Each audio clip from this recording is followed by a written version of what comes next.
The Frog Prince, retold by Edith H. Tarkov, illustrated by James Marshall. The Frog Prince. Once upon a time, there was a beautiful princess. She had a golden ball, and it was her favorite plaything. She took it wherever she went. One day, the princess was playing in the woods near a well. She threw the ball high into the air. It fell, splash, into the well. The princess watched her golden ball sink deep into the water of the well, and she began to cry. She cried harder and harder. Suddenly, someone said, "What is the matter, princess? Why are you making so much noise?" The princess looked around.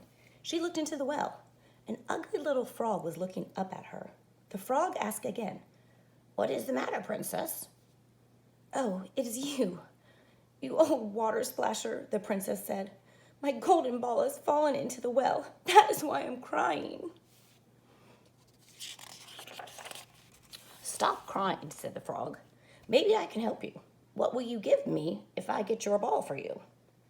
"I will give you whatever you want, dear frog," said the princess. "Would you like my fine silk dress, or my necklace of pearls? Or would you like my golden crown?" "No," said the frog.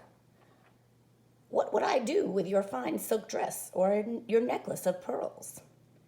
And what would I do with your golden crown?" "What do you want then?" the princess asked. The frog looked at the beautiful princess. He said, "I want to be your friend and playmate. I want to sit with you at the supper table. I want to eat with you from your golden plate and drink with you from your golden cup. I want to sleep on your fine silk pillow. If you promise to let me do these things, I will get your ball for you." "I promise," the princess said. She thought, how can a nasty little frog come to the castle and be my playmate? He has to stay here in his well.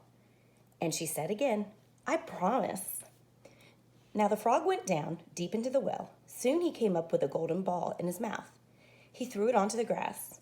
"Oh," said the princess, "my golden ball." She picked it up and ran away.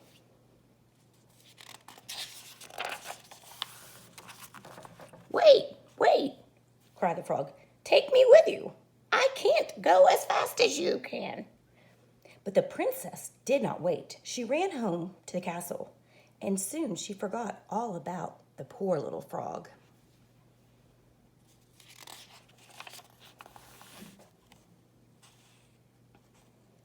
The next day, at supper time, the princess sat at the table with her father, the king, and all of the people of the court.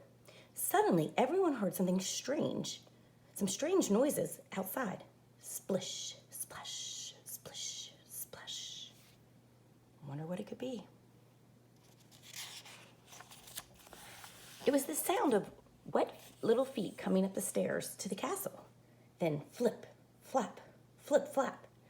There was a slippery little knock at the door. Someone called, "Princess, princess, open up. Princess, princess, let us up." The princess ran to the door and opened it. If you look down here, you can see who's there.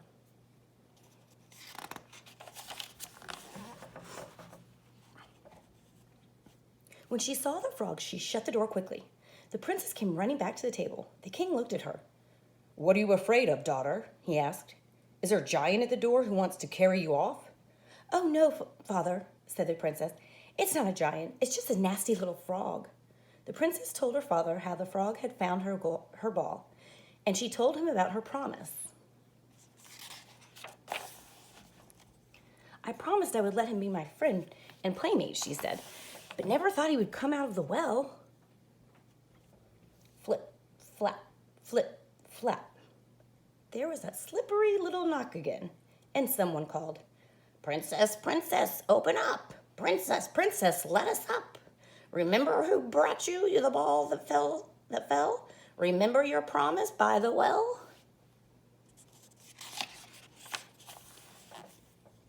"You must keep your promise, daughter," said the king. "Open the door and let the frog in." And so the princess had to open the door.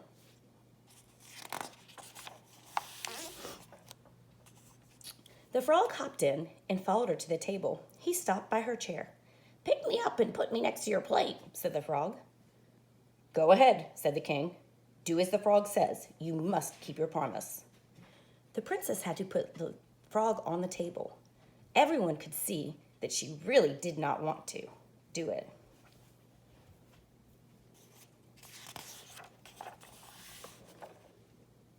The frog ate with the princess from her golden plate, and he drank with her from her golden cup. The frog liked his supper very much, but the princess could not eat a thing. At last the frog said, "Oh, now I'm ready. I'm ready to go to sleep.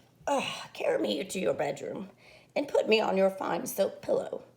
The princess began to cry. "Stop crying," said the king.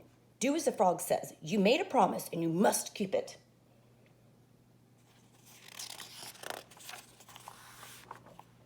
And so the princess had to carry the frog to her bedroom. She took hold of him with 2 fingers, and she put him in the corner. But the frog said, "I am tired. I want to go to sleep on a fine bed just like you. Put me on your fine silk pillow, or I will tell your father."